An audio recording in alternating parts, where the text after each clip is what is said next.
Ben Sher is a versatile musician and educator with a deep passion for jazz and Brazilian music. As the leader of the Brazilian jazz group Antropofagia, he has performed at iconic venues like the Blue Note in New York and also major jazz festivals, including Montreux and North Sea.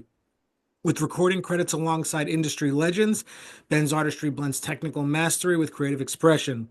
At Berklee College of Music, he empowers students to excel in professional music settings, emphasizing a holistic understanding of the music and its cultural lineage. So, Ben, good to see you. Thanks for joining me today. Yeah, thanks for having me, Abe. Appreciate it. So, we were just talking a little bit before I hit record about I am such a admirer of your guitar tone. It is sometimes it's almost like what I would here is my ideal guitar sound in a sense. Are you a guitarist, Abe? Yes, yeah, Ah, okay. yeah. So I when I hear your tone, it's so beautiful. And has it changed over the years? Like, do you feel like you're happy with the tone you get now? Can you talk a little bit about that? Yeah, it's kind of interesting because I have been through a lot of guitars in my day. Unfortunately, have not found um, uh, one that's lasted a lifetime. The most recent one I'm playing now is Benedetto Bravo, and I guess well, many years ago there was a Super 400 which was just too big, and then there was an old ES 175 which still kicking myself for selling that one, and then I hooked up with D'Angelico right when they first started importing from Korea. I mean, this is way back before they were like a fat, I Yeah, mean, now. that's the one I remember particularly. I was like, oh man, that he sounds so good on this instrument. And it's not just the instrument, it's the person, you know? Wow, that's amazing. Yeah, I mean, that guitar I used to refer to as the Black Assassin because I knew whatever situation I'd go into, it would kill. Um, and then, I got a nice offer from Howard Paul to upgrade to the Benedetto Bravo, which is just, it's in the lineage. I guess my guitar tone is there's sort of two styles of. This is going to be a Guitar Central podcast. I have a I feeling. just I when I heard you playing on that D'Angelic, I was like, yes. Oh, nice. Well, there's kind of two lineages for archtop guitars. There's the carved top, and, which is like, the Kenny Burrell, Wes Montgomery sound. And then there's the laminate top, which is kind of the Jim Hall tradition. And that filtered down kind of to Pat Metheny and Lage Lund. So I'm coming more from that sound. It's a little bit more. It's a little bit more electric, a little less crunchy. It has a little bit more, kind of maybe a horn-like quality. It absorbs the amplifier a little bit more. Yeah, it's very warm, you know. It's such a Thanks. yeah. Yeah. No, I mean I had to ask you about that. Yeah, The I guess, I mean, that somehow, like, I mean, I love all these different guitar tones, that's everything is all great. It's just like different flavors and stuff. But, like the sound on Pat Martino Live and then also like Jim Hall trio stuff, that was kind of the sound is like both of those sounds are very, very dark. And, I guess that tends to be more my sound is a little bit rolled off on the treble, and although now I'm starting to just pick it up a little bit on the treble side. So got it. And we were just talking also before. You have such a prominent role in education because you're not only at Berkeley, but you're also at Kutztown in Pennsylvania. You live in New York and you're going up to Boston, but also going west to Pennsylvania. I'm a For bit of a you, road does warrior. what was that? I'm a bit of a road warrior. No, I love it. I mean, so Berkeley is a conservatory, Mm. but Kutztown is also, they have liberal arts and all that stuff. People could go and study other things besides music. So you're in those two different environments. Does it feel like two separate worlds, or you're just kind of giving it your all to the students no matter where you are? It's an interesting question. It definitely feels different. Berkeley, I don't get like the super, high level students at Kutztown. I get that you do at Berkeley, and also not only high level, but also students that are exposed to that are as knowledgeable about the whole lineage of jazz and guitar in general. That being said, the kids at Kutztown. They would do okay at Berkeley. They would fall like right sort of in the middle, and I get some good kids there. And the nice thing about working with the kids there is that they're with me for 4 years. Berkeley has like 65 guitar teachers, It's so 65 now? yeah. Oh my goodness. Yeah. So, for example, I had a kid, a student of mine that just graduated from Kutztown. He was with me for 4.5 years. Plus, he studied online with me before he entered Kutztown. So he was with me the entire time, and I mean, he grew like a weed. And I just managed to set him up with playing on the show The Addams Family. So he's going out for a year doing the pit orchestra thing. Oh, beautiful. Yeah, yeah. That's But road work, right? that's some real road warrior stuff right there. Yeah, for sure. Do Yeah. you thrive on the road? Like, not just being in one place, but going, from place to place? Is it kind of in your DNA, wired that Um, way? I haven't been touring as much, in the last 10 years, definitely have, not done it as much. But there was always kind of two kinds of tours. There was the ones that were like, okay, this tour is about making money. Like I went out with Uta Lemper, this great cabaret singer. She was the star of the show Chicago, and she was kind of like a Kurt Weill specialist. He was huge in Europe. And she had done a record where she was trying to attract a younger crowd, so she did songs by Tom Waits and Nick Cave and this kind of thing. And she hired a small quintet, and we went out and toured that. And that was great. The money was great. I got to see the world. I mean, we played everywhere from Istanbul to all over Italy and you know Stockholm, London, Paris, Barcelona, and in the top symphonias. I mean, the top symphonia in Barcelona, designed by Gaudí and stuff. I mean, it was incredible in terms of that.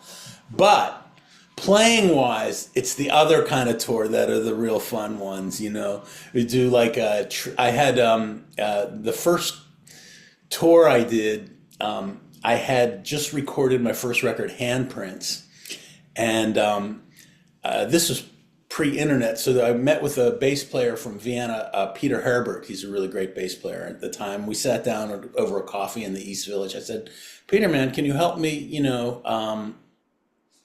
make some connections in Europe? And he gave me a list on a piece of paper, pencil. Here's some musicians, some promoters, and I made the very first phone call. I picked up, Carlo Lorenzi in Switzerland. And thank God my German was okay because his wife didn't speak any English. And I got Carlo on the phone. He's like, yeah, sure. Let's do it. Send me a CD and stuff. And we did 5 tours, just from that first phone call. And every one was like, we would go to, a small club in Widnau, this tiny town in Switzerland, and, all over. And I mean, just every night the places were packed, and I'd be playing trio, and it was, I mean, that's the fun. Yeah, I mean, I would imagine, and I mean, I can kind of attest to this too. Things have changed. It's much harder to do touring like that these days, correct? Yeah, it's just definitely the playing field, got leveled. The money thing got, is in a different place now. And I think just the amount of fantastic European musicians has tripled or quadrupled. I mean, there's fantastic players over there. It used this is a funny. I felt like there was that one point where the U.S. men's basketball team, all of a sudden, for the first time in history, like was beaten, and it was like symbolic for me. It's like, oh man, like the whole aura was lost of being an American, and I felt like that. Okay, that's similar to like the jazz world. I mean, it used to be like you would walk into a club and it's like, oh, this guy's from New York. I can't wait to hear him play, you know. Now it's just like, you know, okay, you're from New York, so what? We got guys in Exactly. Denmark that are playing amazingly, you know. Yeah, there's players everywhere. That's the thing. Yeah. Um, let's talk a little bit about, your, I guess, love, which is a love of Brazilian music, right? Mhm. Yes. When did you first get exposed to that music, and what was it about it that you really were drawn to? Because I know it's a huge part of your musical identity.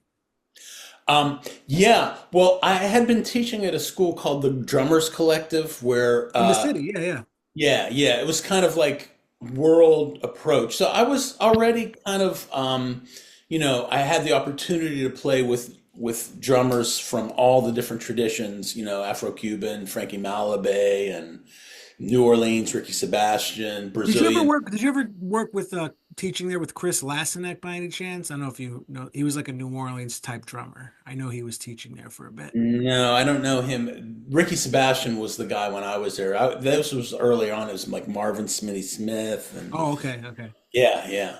Then later on, Bobby Sanabria came on, and so, anyways, speaking of my student that is doing the Adams Family, I was also on a tour with that same company, and I was doing the show Tommy, like Pinball Wizard, and we were in Brazil for like 2 months, and it was is incredible. It was my first like touring Broadway thing, and kind of the idea was, okay, you're going to go out and do this, and now you're going to, kind of really dive into the Broadway stuff. And I had no use for the Broadway stuff, but the Brazilian music was it was insane, and we got really lucky on that tour. We were only working like Thursdays through Sundays, Oh, so so just off the rest of the week. oh man, yeah. And so I just met guys, and they took me around, and I mean, that country is just like it's so rich in its heritage. You really don't see that from here. But when you go there, it's like, oh man, you go to a party, and like, just kind of a normal park, sort of college type party, and everybody's hanging out, and everybody's passing around a guitar and playing Hendrix tune, but then also picking up the pandero, and they all have like samba in their blood. It's amazing. I would just sit and watch like late at night, watched sort of the MTV, which was MPB there, and I would just get choked up by it. It's just like, wow, this is amazing. I mean, I never heard like Javan and Chico Buarque and all these people, and so it really just found a place in my heart. And I came back to New York, and I met with a friend of mine who was he was a student of mine, but he was like a Wall Street kind of guy. He was like an entrepreneurial, self-made. He's like, yeah, man, let's do a record. I'm like, okay, all right, let's do a record, fine. Because he liked my first one. He felt like he wanted to be part of this process. So I started experimenting with some different rhythm sections. Mike Clark had done my first record, so we tried a bunch of stuff. And then one day I called Duduca de Fonseca, and Frank Kimbrough actually played the rehearsal, and I don't remember who was on bass for that rehearsal, but it felt so good. I was like, okay, I guess this is the direction that we went. I had written a couple of Brazilian tunes, and then when I heard them with Duduca playing it, it was like, okay, this is not like, Yeah, let me like ask you Chris this. Hayes playing it. This is the real deal. Yeah, I Holy mean, let me moly. ask you this. I'm kind of curious because, like, musicians can add Latin stuff, or jazz music can play Latin tunes in their repertoire and stuff. But, Yeah. but for you, does it like it's almost like does it feel like two separate things, even though you're improvising? Like I'm improvising in two separate worlds or something like that. A little bit, I've the last record that I did, Samba for Tarsila, was with a great drummer who I've known for a million years, Vanderlei Pereira.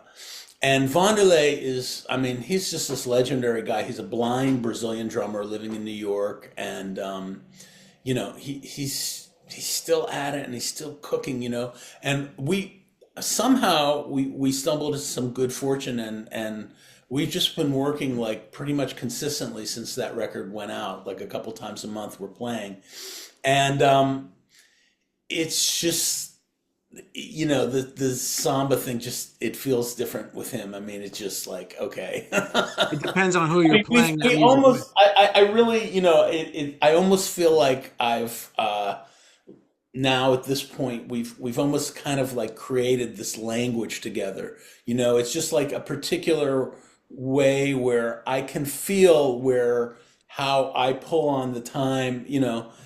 Yeah, I mean, it's we're talking very, very subtle increments when you're talking about music, about the way things pull and where you're sitting in the beat.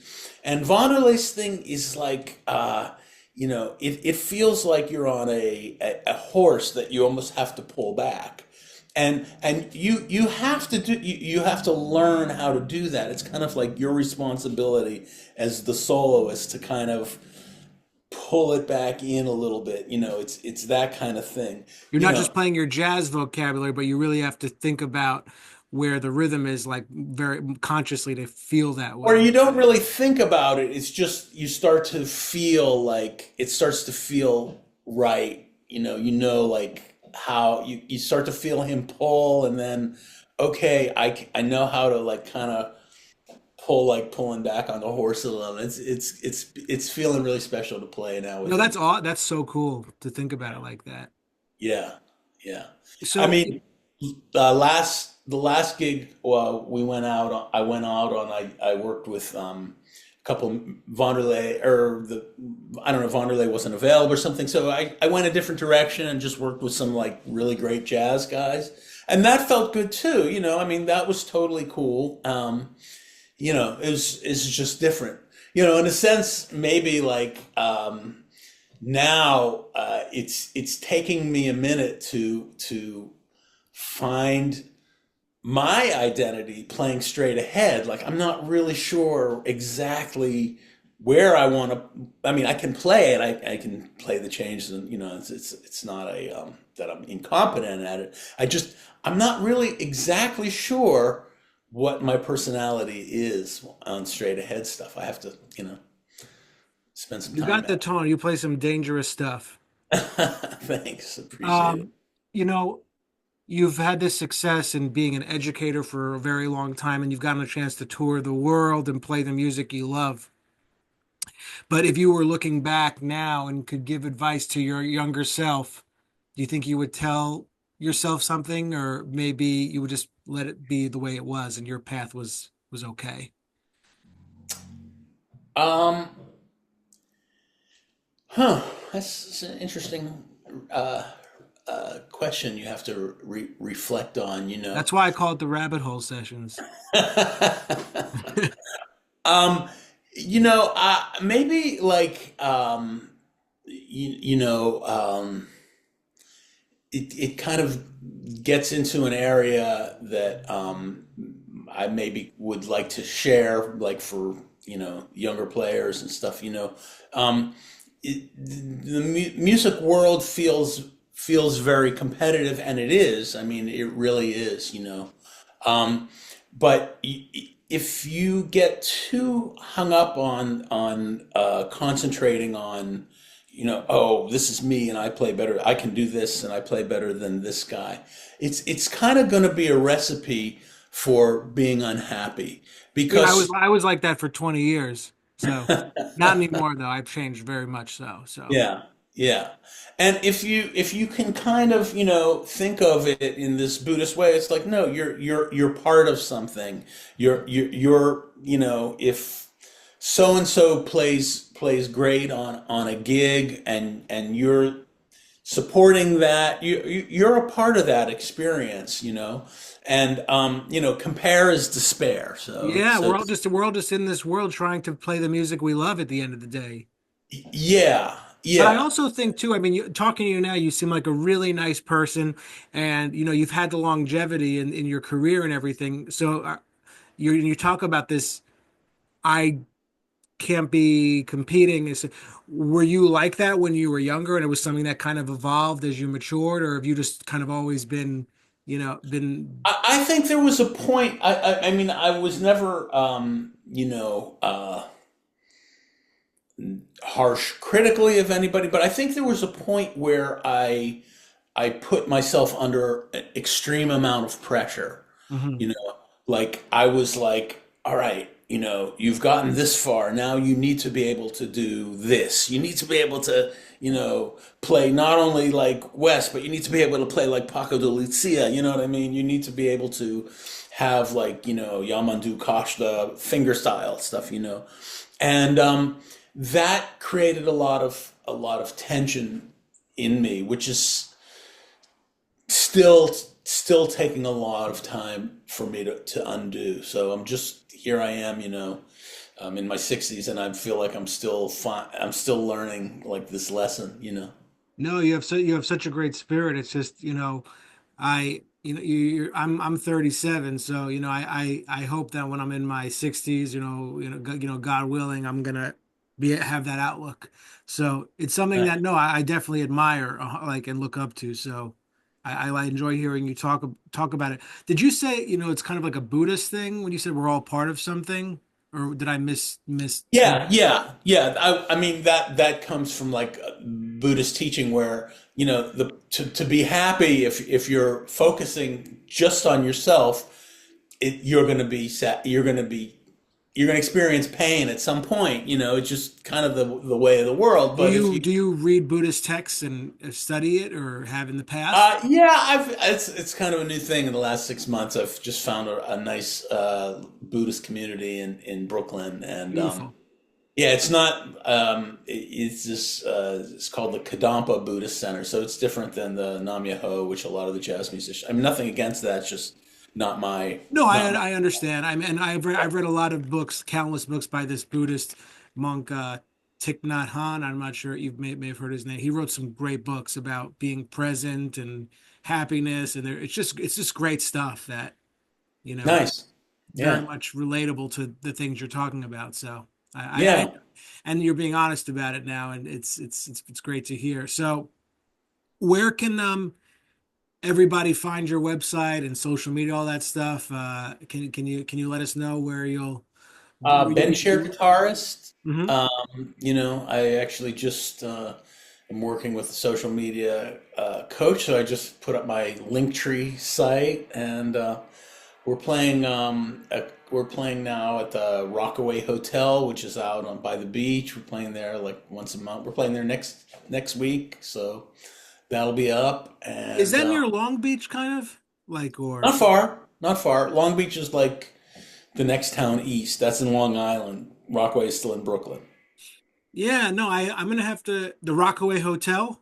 Yeah. I'm gonna have to come and, like, because I've been going to Long Oh, Island, more and more these days. So I'm gonna have where to. do you live, Abe?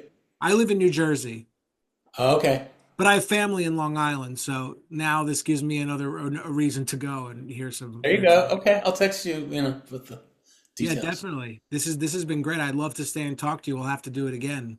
Absolutely, for sure. I'm looking forward to hearing you play too. I'm gonna have to suss that out. Yeah, you got to go down that rabbit hole. Come and sit in on a tune, man. You're Oh, welcome. beautiful. I'd love to. Okay.